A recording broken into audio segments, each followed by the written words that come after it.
Students are interviewed on the Salt Lake City campus of USDB, communicating in sign language, and we see a few pictures from their tour in Philadelphia, Pennsylvania.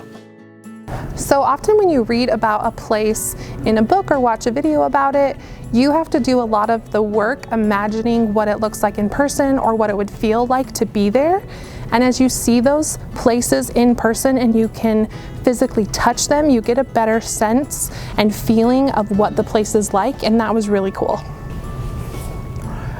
So Philadelphia definitely has a lot of history related to early America, right? That's where the Declaration of Independence was signed.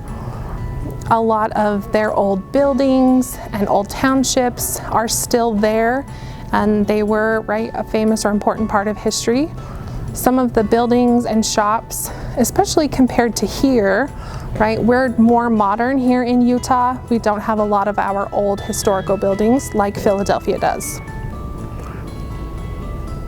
So on our trip to Philadelphia, right, we learned about a specific battle within the American Revolution, right, that happened in Washington, D.C., and they have some exhibits of that in the museum there.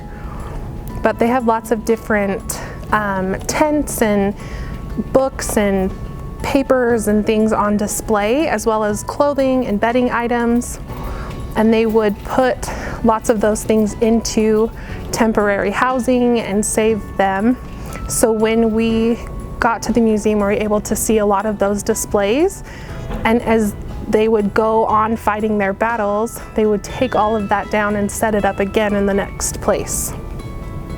Before we went to Philadelphia, I know a few things, but being able to go and see new things and experience new things was really fascinating for me.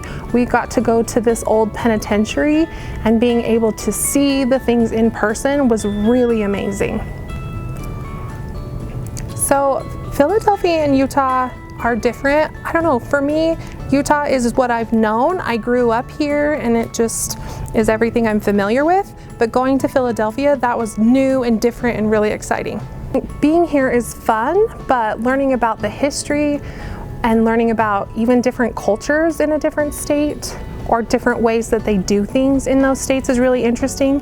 And the food too. The food is very different from state to state.